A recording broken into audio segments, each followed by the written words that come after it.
కరమైన సమయములను బట్టి వందనాలు. జీవముగల దేవుడవు,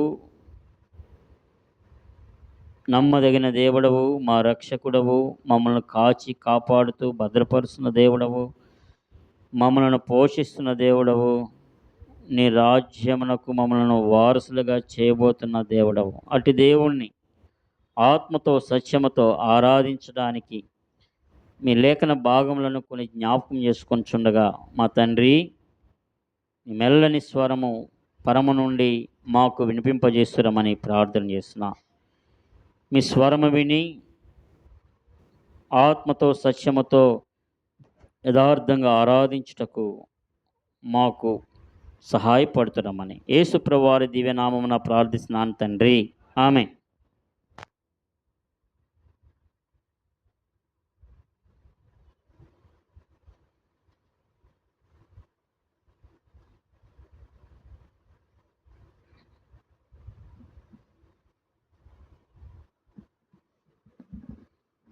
ఈరోజు ప్రత్యేకత ఏంటి చెప్పారా? ఫాదర్స్ డేకి విషెస్ చెప్పారా? మీ ఫాదర్స్కి చెప్పారా?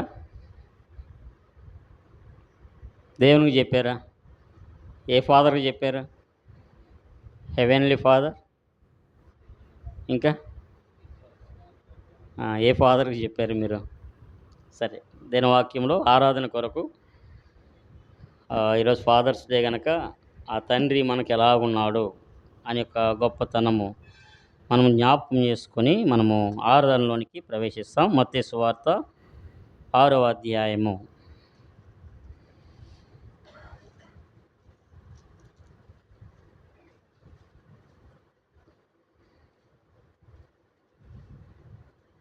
తొమ్మిదవ వచనం, 9-10 వచనాల్లో మాట ఉంది.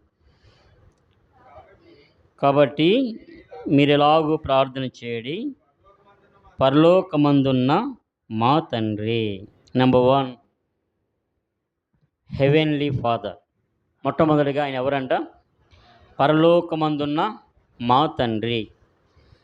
కనుక మనకు తెలుసు, భూలోకంలో అనేకమైన తండ్రులు ఉన్నారు. అందరి తండ్రులకు పైగా ఉన్న ఆయన అందరికీ ఒకే తండ్రి. ఆయన పేరు ఏం పేరు అంట? పరలోకమందున్న. కనుక ఇక్కడ అంటున్నారు, దేవుడు శిష్యులకి ఇలాగ ప్రార్థన చేయడి అని చెప్తూ శిష్యులతో చెప్పేటప్పుడు ఈ మాట అన్నాడు. మీరు ఎలాగ చేయాలంటే, మొట్టమొదటిగా ఏమని మాట పలకాలి మీరు? పరలోకమందున్న మా తండ్రి. ఎవరి తండ్రి అంట? ఎవరి తండ్రి అండి? వేరే తండ్రి దగ్గరికి వెళ్ళి నా తండ్రి అని అంటే ఏమంటాడు? పైనుండి కింద చూస్తాడు, నీ తండ్రి ఎవరా అంటారు కదా. కానీ అందరికీ ఈయన ఏమంటున్నాడు? మా తండ్రి. ఎంత ఆశ్చర్యకరమైంది చూసారా? కనుక ఈయన ఎలాంటి వాడు? పరలోకంలో ఉన్న ఈ తండ్రి ఎలాంటి వాడు అని అంటే దీని వాక్యంలో రాయబడి ఉంది. యోహాను సువార్త 17వ అధ్యాయంలో 11వ వచనంలో ఓ మాట చదువుతామను. యోహాను సువార్త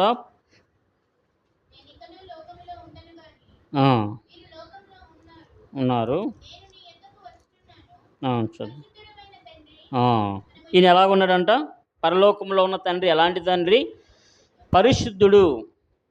కనుక కామ, క్రోధ, లోభ, మోహ, మదమత్సరం లేనటువంటి పరిశుద్ధతకు నిలువెత్తి నిదర్శనము ఈ పరలోకపు తండ్రి. ఈయన పరిశుద్ధుడు, పవిత్రుడు, నిర్దోషి, నిష్కల్మషుడు, పాపుల్లో చేరక ప్రత్యేకంగా ఉన్నవాడు. ఈయన గురించి వ్రాయబడిన మాట ఏంటంటే, ఈయన కనుదృష్టి దుష్టత్వమును చూడనటువంటి నిష్కలంకమైన. దేవుని యొక్క గొప్పతనం ఏంటంటే, ఆయన దుష్టత్వాన్ని చూడలేడు. ఇప్పుడు సూర్యుడిని చూడాలంటే మనం చూడగలమా? సూర్యుడిని చూడలేం. ఎందుకు?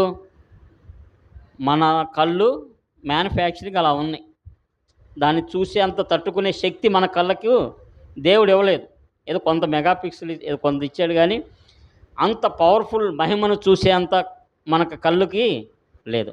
అలాగా దేవునికి కళ్ళు ఎలాంటివంటే దుష్టత్వాన్ని ఆయన చూడలేడు. దుష్టత్వం అంటే చాలు, ఆయన చూడలేడు. అంతటి మహానుభావుడు, పరిశుద్ధుడు. అందుకని ఇశ్రాయేలీయులు ఎర్ర సముద్రం దాటిన తర్వాత ఓ మాట అన్నారు, యెహోవా వేలుపులలో నీ వంటి వాడెవరున్నారు. కనుక మీకా చివరి అధ్యాయంలో ఉంటుంది, నీకు సముడైన వారు ఎవరున్నారు. కీర్తనలో అక్కడక్కడ మనం చూస్తాము, నీకు సాటి అయిన వాడు ఎవరున్నారు. యోబులో యోబు గ్రంథంలో చూస్తాము, నిన్ను పోలిన వాడు ఎవరున్నారు. కనుక ఇంకో కీర్తనలు ఇంకో చోట ఉంటుంది, నీ వంటి వాడెవడు. ఆయనతో ఆయన ఆయన వంటి వారు లేరు, ఆయనకు సమమైన వారు లేరు, ఆయనకు సాటి అయిన వారు లేరు, ఆయన పోలిన వారు లేరు, ఆయన వంటి వారు ఎవరు కూడా లేరు. అంతటి గొప్ప దేవుడు పరమందు ఆసీనుడై ఉన్నారు. ఎవరు సమీపింపరాని తేజస్సులో అత్యున్నతమైన సింహాసనం మంది ఆయన ఏమై ఉన్నాడంట, ఆసీనుడై సమస్తము మీద అధికారము కలిగి పరమందును భూలోకమందును సర్వాధికారము కలిగిన దేవుడై ఉండి సృష్టించిన ఆ దేవాతి దేవుడు సృష్టిని ఆయన ఆ సింహాసనం మీద నుండి నిరంతరము ఆయన ఏలుతున్న దేవుడుగా ఉన్నాడు, ఆ సర్వాధికారి అని అంటాడు. కనుక ఈయన పరలోకమందున్న మన తండ్రి, ఈయన ఎటువంటి గొప్ప దేవుడు అంటే ఆయన పరిశుద్ధుడే కాదు, ఇంకో చోట మనం చూస్తాము యెషయాలో నిత్యుడవగు తండ్రి అంటాడు కదా. మనకు శిశువు పుట్టెను, మనకు కుమారుడు అనుగ్రహింపబడెను, తర్వాత ఏమంటది, ఆయన భుజుల మీద రాజ్యభారముండును, ఆలోచనకర్త, ఆశ్చర్యకరుడు, ఆలోచనకర్త, కింద ఉంటుంది నిత్యుడవగు తండ్రి. నిత్యుడవగు తండ్రి, ఆయన నిత్యం ఉండేవాడు. ఈ లోకంలో ఎంతోమంది తండ్రులు ఉన్నారు, ఎంతోమంది తండ్రులుగా దేవులుగా పూజింపబడేవారు ఎంతోమంది ఉన్నారు, కానీ వాళ్ళు నిత్యం లేరు. వారు కొంతకాలం ఉన్నారు, కొంతమంది కొన్ని యుగాలు ఉన్నారు, కొంతమంది కొన్ని సంవత్సరాలు బతికారు, కొన్ని సంవత్సరాలు కొంతమంది ఉంటే, కొంతమంది కొన్ని యుగాల వరకు ఉంటే, కానీ ఈయన మాత్రము నిత్యుడు అగు తండ్రి. భూమి పుట్టినది మొదలుకొని ఇప్పటికీ ఆయన ఆ పరమందు ఆసీనుడై ఉన్నాడు. కనుక అటువంటి గొప్ప దేవుడు మనకు తండ్రి అయ్యాడు. పరలోకమందున్న మా తండ్రి, ఈ మాట పలికే భాగ్యం మనకిచ్చాడు. ఆయన మా తండ్రి. అందరూ ఆ మాట పలకలేరు. పాపములో శాపములో ఉన్నవారు ఆ మాట పలకలేరు. కనుక పరలోకమందున్న మా తండ్రి అని మనం పిలుచుకునే భాగ్యం ఇచ్చాడు. కానీ మానవులందరికీ ఆ భాగ్యం ఇచ్చాడు దేవుడు. కానీ చాలామంది ఉద్దేశం ఏంటంటే ఆయన ఎవరు మా తండ్రి కాదు అనే అనుభవంలో చాలామంది ఈ లోకంలో, ఈ యొక్క ప్రపంచంలో చాలామంది ఉన్నారు. కనుక తండ్రిని కుమారుడు కోపంతో నువ్వు నా తండ్రివి కాదు అంటే తండ్రివి కాకుండా పోతాడా? ఏమండి, కోపంలో ఒకసారి గొడవాడుకుంటూ ఉంటారు కదా, అసలు నువ్వు నా తండ్రివే కాదు అని అంటాడు. అంత మాత్రాన తండ్రి కాకపోతాడా? తండ్రి కాకపోడు. అలాగా ఈ లోకంలో ఎవరు ఆయన పూజించినా, ఎవరు ఆయన దేవుడని ఒప్పుకున్నా, దేవుడు కాదనని వారు అనుకున్నా, ఆయన అందరికీ ఏంటంట పరలోకమందున్న మా తండ్రి. కనుక ఆయన్ను ఆరాధిస్తాము, ఆయన్ను గణపరుస్తాం. రెండవదిగా దీని వాక్యంలో యోహాను సువార్త 17వ అధ్యాయము, యోహాను సువార్త 17వ అధ్యాయము 25వ వచనం, నీతి స్వరూపుడవగు తండ్రి, లోకము నిన్ను ఎరుగలేదు, నేను నిన్ను ఎరుగును. కనుక ఆయన ఎవరంట? నీతి స్వరూపుడవగు. ఆయన స్వరూపం ఎలా ఉందంటే, ఆయన స్వరూపమంతా నీతి గలది. కనుక మానవుని స్వరూపము దేవుడు మాట అన్నాడు, సర్ప సంతానమా అన్నాడు కదా. సర్ప సంతానమా అంటే ఎవరు పిల్లలం? ఎవరు పిల్లలం? మీరు మీ తండ్రి యగు అపవాది సంబంధులు, అపవాది యొక్క దురాశలు నెరవేర్చేవారు. ఇప్పుడు ఈ లోకంలో అపవాది ఉన్నాడు, వాడు ఆత్మస్వరూపి ఉన్నాడు. వాడు ఆలోచన ఏంటంటే దుష్టత్వము, పాపము. కనుక వాడికి ఏం లేదు, స్వరూపము వాడికి శరీరం లేదు. వాడేం చేస్తాడు, అవి నెరవేర్చుకోవడానికి మా మానవులైన ఎవరైతే దేవుణ్ణి అంగీకరించరో వారి శరీరంలో ప్రవేశించి మీరు మీ తండ్రియగు అపవాది దురాశలు నెరవేర్చేవారు. కనుక వాడు మనలో ఉండడం ద్వారా వాడి యొక్క దురాశలు మనం నెరవేరుస్తున్నాం. ఎంత భయంకరమైన పాపము ఈ లోకంలో పెట్టలేకపోతుందంటే చాలా భయంకరం. ఒక సినిమా దీనిలో ఆర్టికల్ చూశాను, ఒక న్యూస్. ఈ రోజుల్లో భయంకరంగా హైదరాబాద్లో అందరు సాఫ్ట్వేర్ ఇంజనీర్లు అంతా ఏముందంట, ఏం జబ్బు ఉంది, ఎయిడ్స్ ఉందంట. చదువుకున్నారు, మంచి జ్ఞానం ఉంది, డబ్బు వస్తుంది. ఇప్పుడు ఇక పీజీ హాస్టల్ ఉన్నాయి, ఇంకా లేడీస్ జెంట్స్ కలిసే ఉండొచ్చు. రకరకాలుగా డ్రగ్స్, ఇవన్నీ కూడా అపవాది యొక్క దురాశలు నెరవేర్చేవారు. రకరకాల మోసాలు, సాటి మనిషిని చంపే, చూడండి, ఎవరికో డబ్బు ఇస్తారు, వాడు ముక్కు మొహం తెలియదు, వాడిని వెళ్ళి చంపేస్తాడు వెళ్ళి.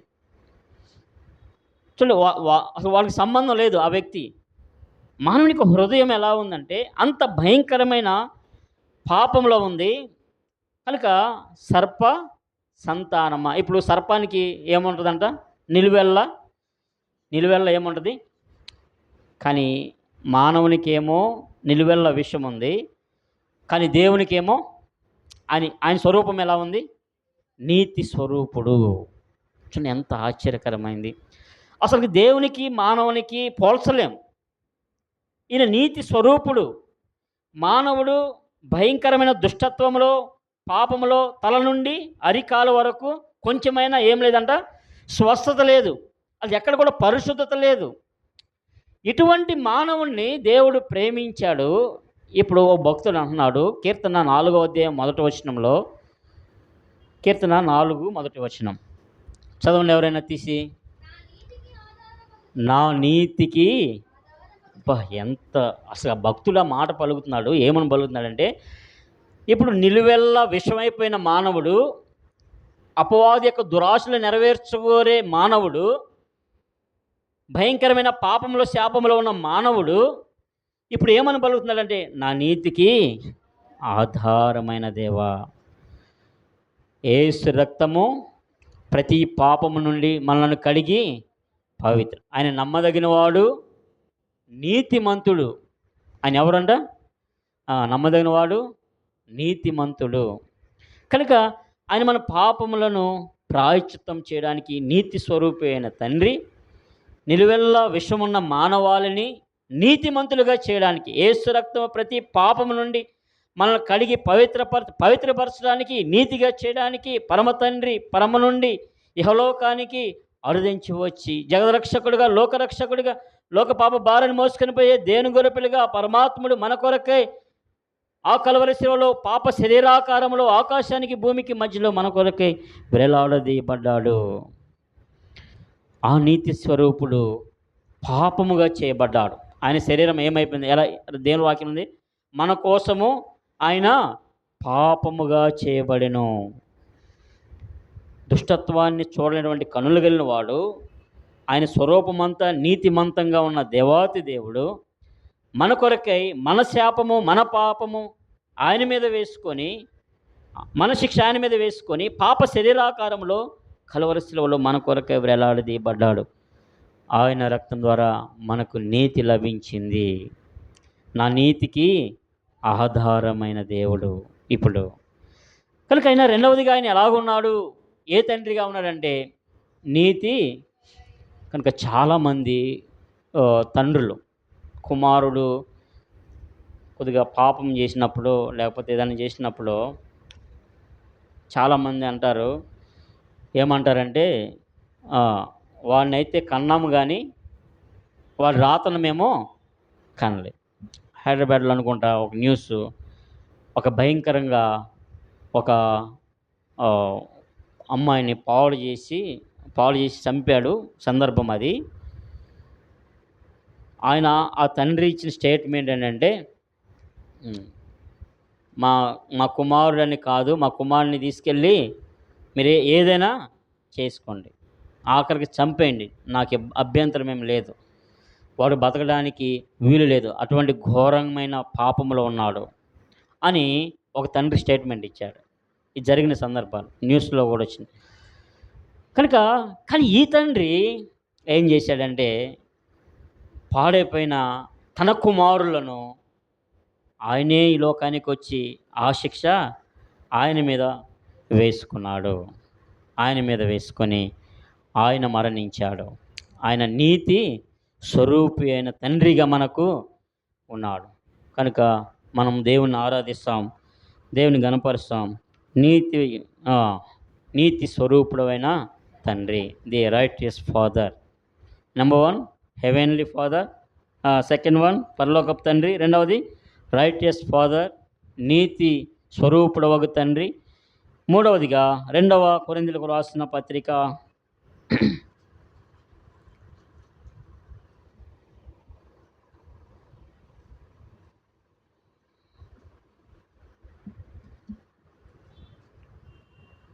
2 కొరింథీయులకు రాసిన పత్రిక 1వ అధ్యాయము 3వ వచనం. 1వ అధ్యాయము 3వ వచనం. అందరం కలిసి చదువుదామా?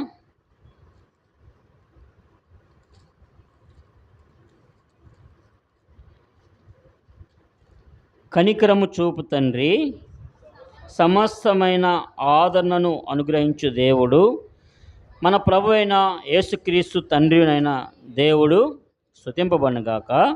దేవుడు మమ్మును ఏ ఆదరణతో ఆదరించుచున్నాడో ఆ ఆదరణతో ఎట్టి శ్రమల్లో ఉన్నవారినైనను ఆదరించుటకు శక్తి గలవారమవునట్లు ఆయన మా శ్రమంతటిలో మమ్మును ఆదరించున్నాడు.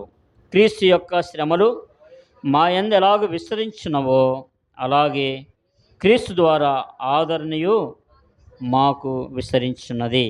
కనుక మూడవదిగా ఆయన ఏ తండ్రి అంట? The merciful father. మూడవదిగా కనికరము చూపు తండ్రి. కనుక ఈ లోకంలో ఎన్నో శ్రమలు, ఎన్నో ఇబ్బందులు, ఎన్నో బాధలు, ఎన్నో సమస్యలు, ఇప్పుడు ఎన్నో పరిస్థితులు ఉన్నప్పుడు ఆయన మనకు ఎలా ఉన్నాడంట? కనికరం చూపించి ఎలా ఉన్నాడు? ఏం చేస్తున్నాడు? ఆయన మనను ఆదరించే తండ్రి. కొన్ని పరిస్థితుల్లో తల్లిదండ్రులు ఇంటి దగ్గర ఉంటే తల్లిదండ్రులు ఆదరిస్తారు. ఒక్కొక్కసారి తల్లిదండ్రులు ఉండరు, ఎక్కడో హాస్టల్లో ఉండాల్సి వస్తుంది చదువుకునే పరిస్థితుల్లో, లేకపోతే ఉద్యోగాలు చేసే పరిస్థితుల్లో దూరంగా ఉండాల్సి వస్తుంది. కనుక ఒక్కొక్కసారి ఒంటరిగా ఉండాల్సి వస్తుంది, పరిస్థితులు వస్తాయి.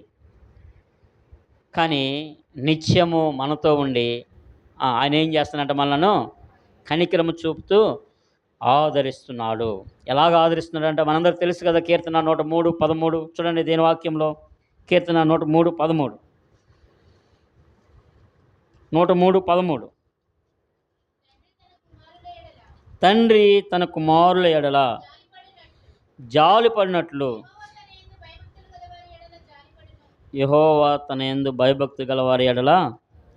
కనుక మన ఎడల జాలి పడే దేవుడు. ఆయన ఎంతగా జాలి పడతాడంటే, ఒక తండ్రి తన కుమారుని ఎడల జాలి పడినట్లు. కనుక తండ్రి మీద, కుమారుల మీద ఎంత కోపం ఉన్నా, పైకి కోపం ఉంటుంది కానీ లోపల కుమారుని మీద ఏముంటుంది? జాలి ఉంటుంది. అది బయటపడదు. అది బయటపడితే మళ్ళీ ఎక్కడ మాట ఉండో అనని ఆ జాలిని, అదంతా ప్రేమనంతా మనసులో దాచేసుకొని తండ్రి ఏం చేస్తాడు? గద్దిస్తూ ఉంటాడు. కనుక ఈయన తండ్రి జాలి పడినట్లు. ఒక ఆయనకి చాలా బాధలో, భయంలో, ఇబ్బందులో ఉన్నాడంట. ఉన్నప్పుడు ప్రార్థన చేసుకొని పడుకున్నాడు. కల వచ్చిందంట. కల వచ్చి ఒక కలలో చాలా ఒక మంచు తుఫానులో చిక్కుకుపోయి ఉన్నాడంట. మంచు తుఫానులో చిక్కుపోయి ఉన్నాడు. ఆ మంచు తుఫానులో ఒక వ్యక్తి అడుగులు కనబడుతున్నాయి అంట. ఇంకా ఆ అడుగులు, నేను చిక్కుకుపోయి ఉన్నాను అని అప్పటి వరకు ప్రార్థన చేసుకున్నాడు. దేవుడు మాట్లాడాడు. నిద్రలో ఆ కలలో అరుస్తున్నాడంట, దేవా నువ్వు కనికరం చూపే తండ్రివి కదా, ఆదరిస్తా అన్నావు కదా, మరి నేను మంచు కొండల్లో ఈ మంచు తుఫాన్లో చిక్కుపోయి ఉన్నాను, మరి నన్ను కనికరించవేంటి, ఆదరించవేంటి అని అంటే, నేను నీతోనే ఉన్నాగా అని అన్నాడు. ఏమన్నాడు దేవుడు? మరి నీతో ఉంటే నా ఒక్క అడుగులో ఉన్నాయి ఏంటి ఇక్కడ, నీ అడుగులేయి అని అన్నాడంట. అప్పుడు దేవుడు అన్నాడంట, నువ్వు ఎక్కడున్నావంటే నా భుజాల మీద ఉండవు. ఎక్కడున్నావు? ఆ అడుగులు ఎవరి? నాయి, నీ కాదు అన్నాడంట. ఓహో అలాగా అని అన్నాడు. కనుక మన దేవుడు ఎలా చేస్తాడంట, తండ్రి భుజాల మీద పెట్టుకొని ఆదరించినట్లు, తన కౌగిట్లో దాచుకొని ఆదరించినట్లు, ఎన్నో పరిస్థితుల్లో, శ్రమలు, ఇబ్బందులు, ఎన్నో ఇరుకులు ఒక్కొక్కరికి చెప్తే కడుపు చించుకుంటే ఏమంటారు? వీళ్ళందరూ ఉన్నారు. పర్సనల్గా మాట్లాడితే సమస్యలు లేమంటారా? లేవా? రీతిగా లేవా నీకు? ఎవరికి ఉండే సమస్యలు వాళ్ళకు ఉంటాయి. నా సమస్యలు ఇంత బాగా చెప్తే నేను బాగానే వైట్ షర్ట్ వేసుకుని చక్కగా బాగున్నాడు అనుకుంటాం. నాకు ఉండే సమస్యలు చెప్తే మొత్తం అలాగే ఒక్కొక్కరి సమస్యలు ఒకటి. ఈ సమస్యలన్నిటిలో నుండి ఆదరిస్తున్నాడు దేవుడు మనలను. కనుక 54 యెషయా గ్రంథంలో మనకు తెలుసు కదా, పర్వతములు తత్తరిలను పర్వతములు తొలగినను మెట్టలు తత్తరిలను నా కృప నిన్ను విడిచిపోదు, సమాధానార్థమైన నా నిబంధన తొలగిపోదు అని మనకు తెలుసు అని ఎవరు అంటున్నారు అని అంటే, ఆ కింద రాయబడి ఉంటుంది 54వ అధ్యాయము యెషయా గ్రంథంలో 54వ అధ్యాయము 10వ వచనంలో ఉంటుంది. పర్వతములు తొలగిపోయినను మెట్టలు తత్తరిలను నా కృప నిన్ను విడిచిపోదు, సమాధాన విషయమైన నా నిబంధన తొలగిపోదు అని నీయందు జాలిపడు యెహోవా. నీయందు జాలిపడే దేవుడు చెప్తున్నాడు. ఒక తండ్రి జాలిపడినట్లు నీయందు జాలిపడుతున్నాడు. ఏ పరిస్థితి ఎప్పుడు విడిచిపోదు ఆయన కృప అంటే, పర్వతాలు తొలగిపోయినను మెట్టలు తత్తరిల్లిపోయినను.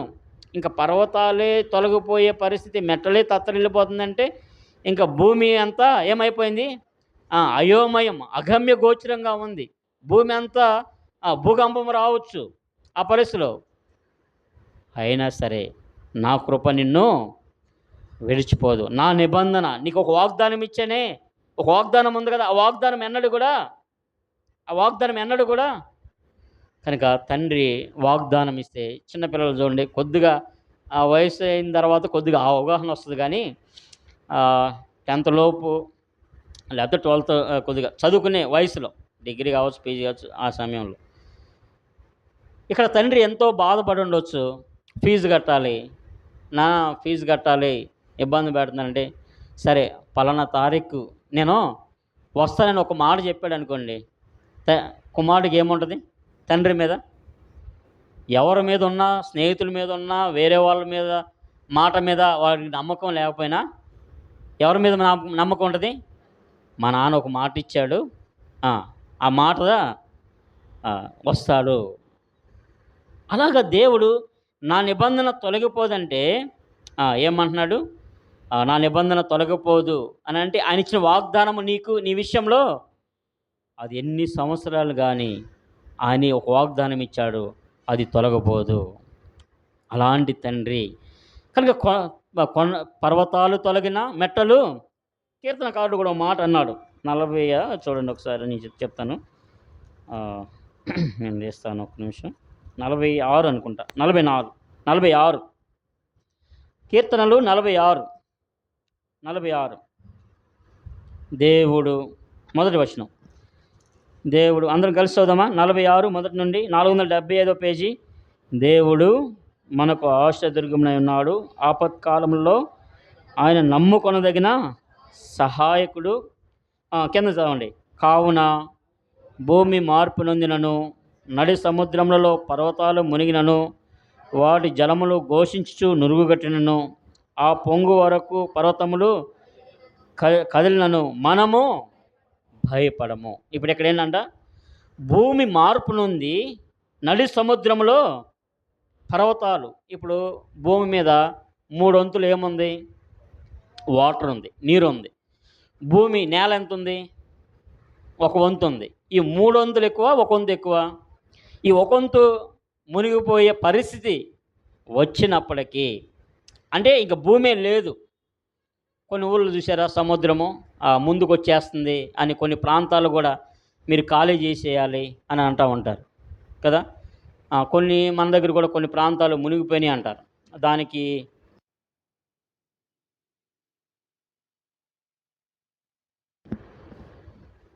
ఇప్పటికీ అక్కడ నివాసాలు ఉన్నాయని. అంటే సముద్రం ముందుకు వచ్చినప్పుడు ఆ ప్రాంతాలు కొన్ని వేరే వేరే దేశాల్లో కూడా మునిగిపోయిన ప్రాంతాలు ఉన్నాయి, ఖాళీ చేసి వెళ్ళిపోయారు. అట్లా భూమి ఆ నీళ్ళన్నీ ఒకసారి వస్తే అయినప్పటికీ మేమేం చేయము కారణం ఏంటి? ఆయన ఆపత్కాలములలో నమ్ముకోవచ్చు. ఆయన నమ్ముకొనదగిన సహాయకుడు.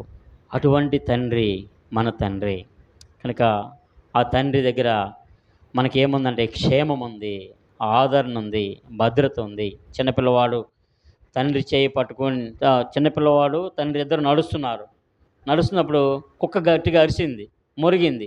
ఎవరు చేపట్టుకుంటాడు? తండ్రి చేపట్టుకుంటే తండ్రి చేపట్టుకుని ఏం చేస్తారో తెలుసా? చిన్నపిల్లలు ఏం చేస్తారో తెలుసా? కుక్కను ఎక్కిరిస్తారు. ఇప్పుడు రా అంటాడు. ఎందుకు? అప్పుడు వరకే తండ్రి దగ్గర లేనప్పుడేమో ఈయన నడుచుకుంటే అందరూ బ్యావ్ అని వాళ్ళ నాన్న దగ్గరికి వెళ్ళాడు అరవగానే. కానీ పట్టుకోగానే ఏమొచ్చింది? ఎందుకు వచ్చింది? నా తండ్రి దానికంటే బలవంతుడు. కనుక అటువంటి తండ్రి మనకున్నాడు. కనికరము చూపు తండ్రి సమస్తమైన విషయాల్లో మనల్ని ఏం చేస్తున్నాడంట? ఆదరిస్తున్నాడు. తర్వాత యాకోబు పత్రిక 4వ పత్రిక 1వ అధ్యాయము 17వ వచనం. యాకోబు పత్రిక 4వ అధ్యాయం 17.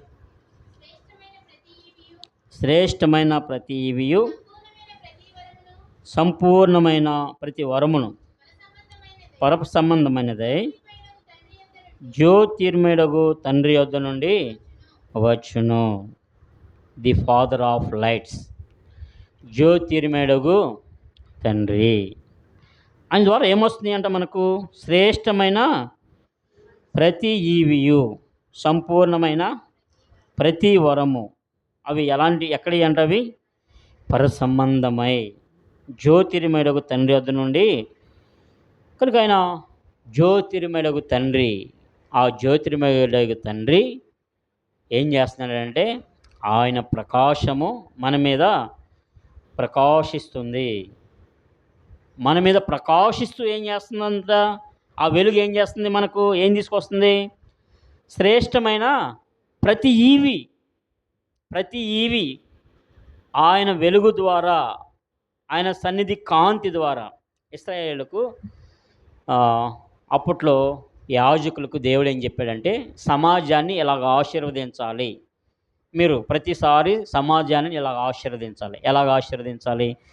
చూడండి, సంఖ్యాకాండము 4వ అధ్యాయము.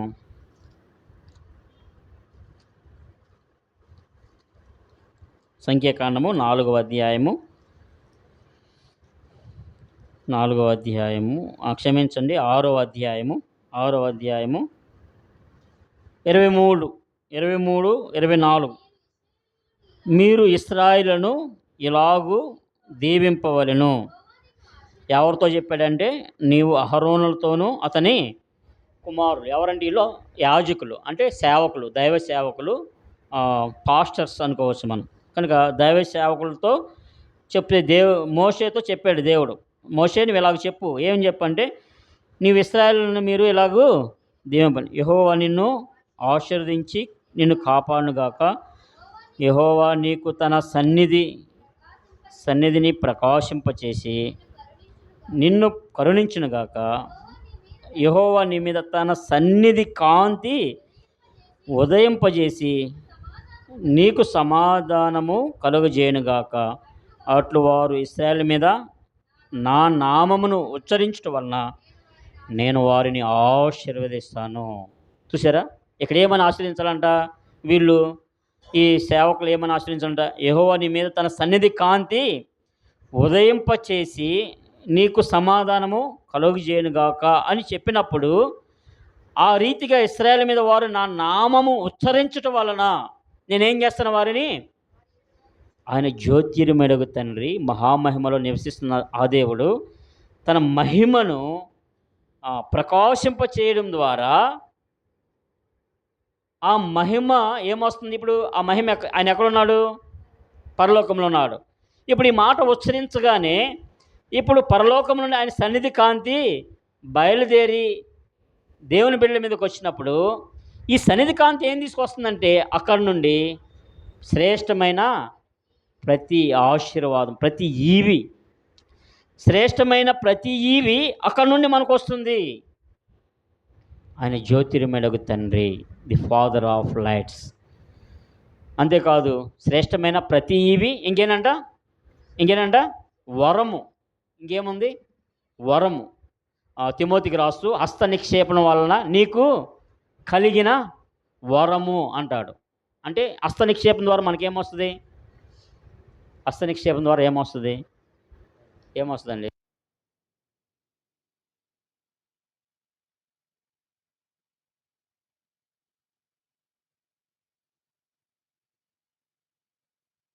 భస్మం అయిపోయే హస్తాలు కాదు. దేవుని బిడ్డల హస్తాలు ఎలాంటివి అంట? బాప్తిసం ఇచ్చినప్పుడు ఏం చేస్తారు? తల మీద చేపెట్టి ఆ హస్త నిక్షేపం వలన ఏమొస్తుందంట? తిమోతి, హస్త నిక్షేపణ వలన వచ్చిన వరమును నీవు అలక్ష్యం చేయొద్దు అంటాడు తిమోతి రాస్తూ. ఇప్పుడు వరం వస్తుంది. ఏ వరం వస్తుందండి? కృపావరాలు వస్తాయి. ఆత్మ సంబంధమైన కృపావరాలు. 1 కొరింథీ మీకు చాలాసార్లు చెప్పాను. మీలో ఒక్కొక్కరిలో ఏముంది? 1 ఉండొచ్చు, 2 ఉండొచ్చు. కృపావరాలు ఉన్నాయి. అది మీరు మర్చిపోవద్దు. కొంతమందికి స్వస్థత పరిచే వరం ఉంటుంది. పాస్టర్లే కాదు, ఈ రోజుల్లో దైవ సన్నిధి ఈ కాలము నూతన నిబంధనలో దేవుడు ప్రతి వారికి ఇవి ఇస్తున్నాడు. పాస్టర్సే కాదు, దైవజనులు మనం తక్కువ చేయడం కాదు.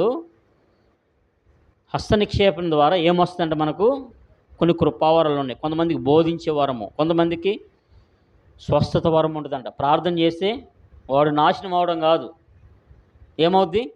బాగుపడతారు వాళ్ళు.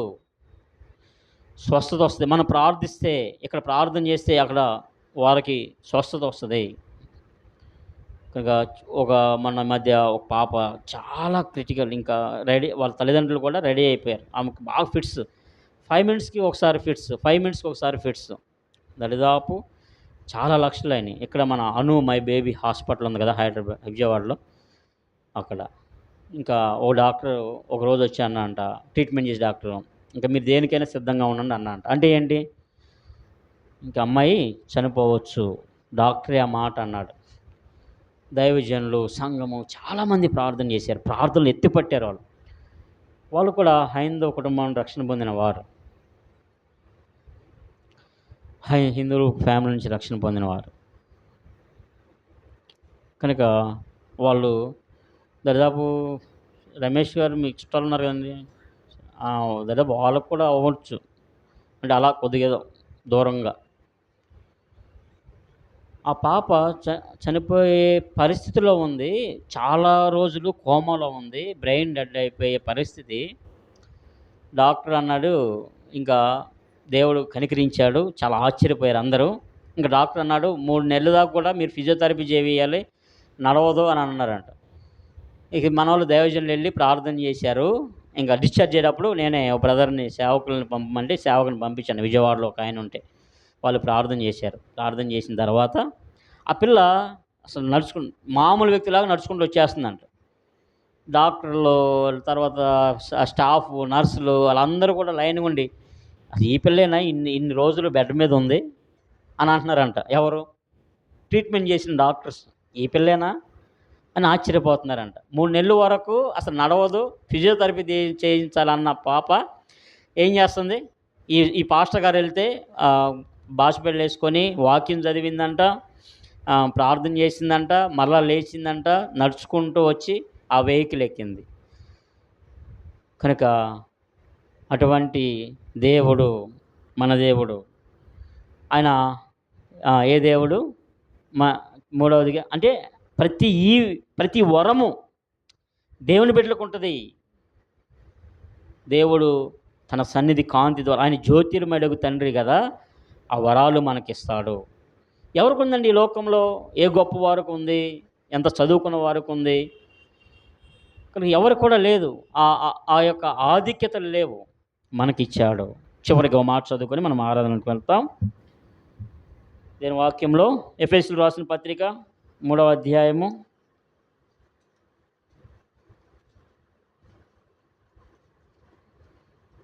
ఎఫెసీ 1వ అధ్యాయం 17వ వచనం. ఎఫెసీ 1:17.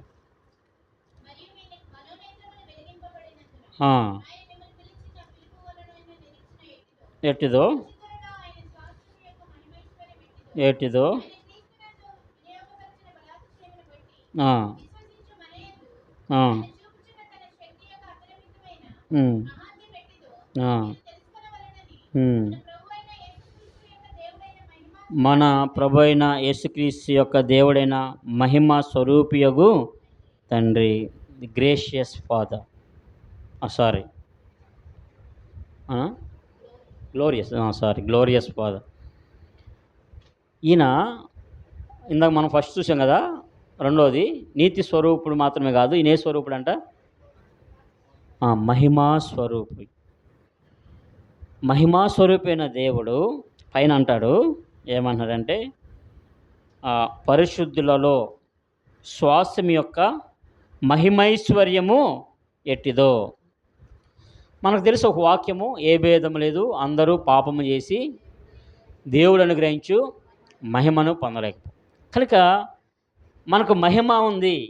మహిమ అంటే దేవుని రాజ్యమే, దేవుని సన్నిధి. ఆ మహిమ గల ఆ యొక్క ప్రదేశంలో మనకు పాలు పంపులు. ఈ మహిమ గల తండ్రి మన దీన శరీరాలను ఏం చేస్తాడంట? మన దీన శరీరాలని మహిమా శరీరంగా, ఫిలిప్పీ 3వ అధ్యాయం చివరి వచనంలో ఉంటుంది కదా. మన దీన శరీరం ఆయన ఎలా చేస్తాడు? మనము కూడా మహిమా స్వరూపులం అవుతాం. ఎప్పుడవుతామండి? ఎప్పుడవుతాం? దేవుడు మధ్యాకాశానికి వచ్చినప్పుడు ఒక బోర వినబడుతుంది. ఒక బోర ఊదుతారు దేవదూతలు. ఆ బోర ఊదినప్పుడు ఏమవుద్దంట? చనిపోయిన వారు లేపబడతారు. వాళ్ళు ఎలా లేపబడతారు? ఏ స్వరూపము? మనమేం చేస్తాము? ఈ శరీరాన్ని వదిలిపెట్టేసి మనం ఏం ధరించుకుంటాం? మహిమా స్వరూపం. మరి ఎలా ఉంటుందో అది. దానికోసము సృష్టి ఎదురు చూస్తుందంట. అసలు ఎట్లా లేస్తారు వీళ్ళు? మహిమ శరీరం ఏంటి అని ఎప్పుడన్నా వచ్చిందా మీకు ఆలోచన? అసలు ఎలా లేస్తాం? మహిమ శరీరంలో ఎలా ఉంటుంది? మనం ఎలా ఉంటాం మహిమ శరీరంలో?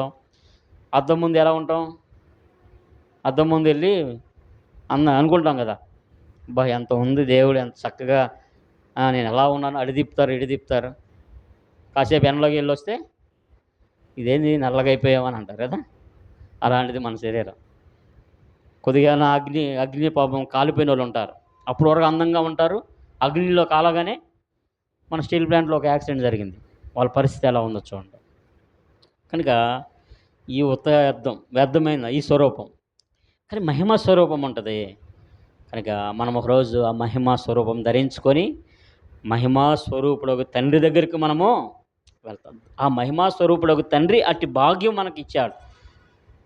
ఒక క్వశ్చన్ చదువుదాం చివరిగా. రోమీలకు రాసిన పత్రిక, రోమాపత్రిక 8వ అధ్యాయము.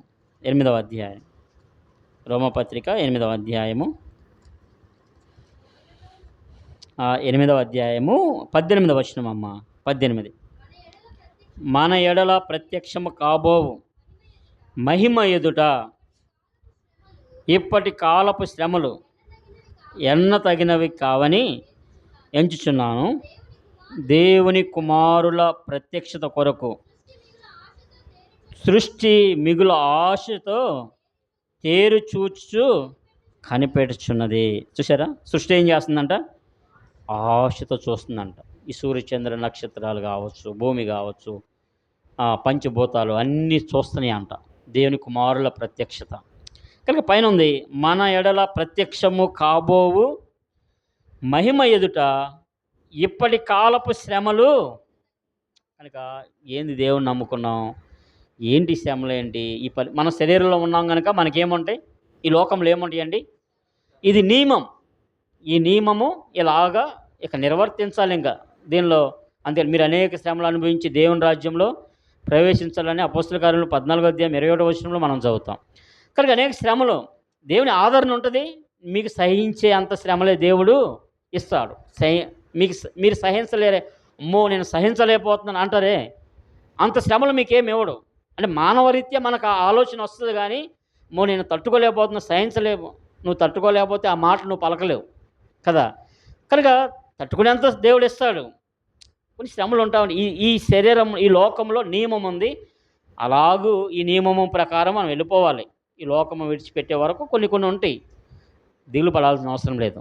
అయితే ఒకరోజు మహిమా స్వరూపుడగు తండ్రి ఆ మహామహిమలో ఆ ప్రత్యక్షమైనప్పుడు ఆకాశం మధ్యలో మనం మహిమా స్వరూపం ధరించుకొని ఆయన దగ్గరికి వెళ్ళినప్పుడంట మనకేం గుర్తురావంట? ఈ లోక శ్రమలు ఎన్న తగినవి. ఎంత శ్రమ ఉన్నాయి, ఎంత పెద్ద రోగం ఉన్నాయి, ఎంత క్లిష్టమైన పరిస్థితులు ఉన్నాయి మనకు అనిపిస్తుంది అంటే అప్పుడు చాలా లైట్. ఎందుకు? ఆ ప్రత్యక్ష దేవుని చూసినప్పుడు, దేవుని సన్నిధిలో మనము ఆ అనుభూతి చెందుతామే. ఆ అనుభూతి చెందే సమయంలో లోకంలో ఉన్న శ్రమలు, ప్రభు ఏంటి నన్ను ఎంత చేసావు అంత చేసావు అని అనలేము మనం దేవుణ్ణి. నాకు ఎందుకు ఈ పరిస్థితి ఇచ్చావు, నాకు ఆ పరిస్థితి, దేవుని అనలేము. అంత ఆ అనుభవం అంతగా ఉంటుంది. అది రుచి చూచినప్పుడు అర్థమవుతుంది. చివరిగా మన తండ్రి ఏ తండ్రి అంటే ఆయన మహిమా స్వరూపే తండ్రి మనల్ని ఎక్కడ ఉంచుతున్నాడు? తన మహిమలో ఉంచబోతున్నాడు. అట్టి నిరీక్షణ ఇచ్చాడు. అందుకు ప్రభుని మనం ఆరాధిస్తాం. కనుక 5 చూసామా? నెంబర్ 1 పరలోకపు తండ్రి, ఆయన పరిశుద్ధుడు, ఆయన నిత్యము ఉండే తండ్రి ఆయన. కనుక ఆయనకి సాటి అయిన వారు ఎవరు కూడా లేరు. ఆయన సృష్టించాడు, సమస్తం మీద ఆయనకు అధికారం ఉంది. ఆయన గురించి గొప్పతనాలు చెప్పాలంటే ఎన్నో వచనాలు ఉన్నాయి. తర్వాత రెండవదిగా నీతి స్వరూపుడగు తండ్రి మనల్ని ఏం చేశాడంట? అనీతిమంతులమైన మనలను నీతిమంతులు, ఆయన రక్తం ద్వారా అందుకు గాను ఆయన మరణించవలసి వచ్చింది, శ్రమపడాల్సి వచ్చింది, బాధింపబడాల్సి వచ్చింది. ఆఖరికి ఆయన మరణించి సమాధి చేయబడి 3వ దినాన తిరిగి లేవాల్సి వచ్చింది. ఇన్ని శ్రమలు మన కొరకే పడ్డాడు. కనుక ఆయన నీతి స్వరూపుడైన తండ్రి. మూడవదిగా కనికరం చూపు. ఎన్నో పరిస్థితులు, ఎన్నో బాధలు, ఎన్నో ఇబ్బందులు, ఆయన మన కనికరం చూపుతూ తండ్రి జాలి పడినట్లు మన ఎలా జాలి పడుతుంది. నాలుగవదిగా జ్యోతిర్మయుడు తండ్రి తన సన్నిధి కాంతిని మన మీద ప్రకాశింపజేసి శ్రేష్టమైన ప్రతి ఆశీర్వాదం, అది ఏ ఆశీర్వాదం అంట? పరసంబంధమైన ఆశీర్వాదము. ఇంకేమి ఇచ్చాడు? మనకు వరాలు ఇచ్చాడు. కనుక ఆ వరాల చేత మనము ప్రభుని మహిమపరుస్తున్నాం. అనేక మందికి ఆశీర్వాదకారకులుగా ఉంచాడు. మనం ప్రార్థించడం ద్వారా అనేక మంది ఆశీర్వదింపబడుతున్నారు. అనేక మంది సమస్యలు తీరుతున్నాయి. అనేక మంది అనారోగ్యాలు పోతున్నాయి. ఎంతో మందికి ఆశీర్వాదకరంగా మనం ఉన్నాం. తర్వాత చివరిగా మహిమా స్వరూప తండ్రి మనల్ని ఏం చేస్తున్నాడంట? ఆయన మహిమలో మనలను ఉంచబోతున్నాడు. కనుక ఇది ఫాదర్స్ డే. ఏ తండ్రి ఉన్నాడండి? ఎవరైనా ఉన్నారా ఈ లోకంలో? ఇన్ని గొప్ప అద్భుతమైన కార్యాలు మన ఎలా చేసిన అద్భుతమైన తండ్రి మనకు ఎక్కడ కూడా లేరు.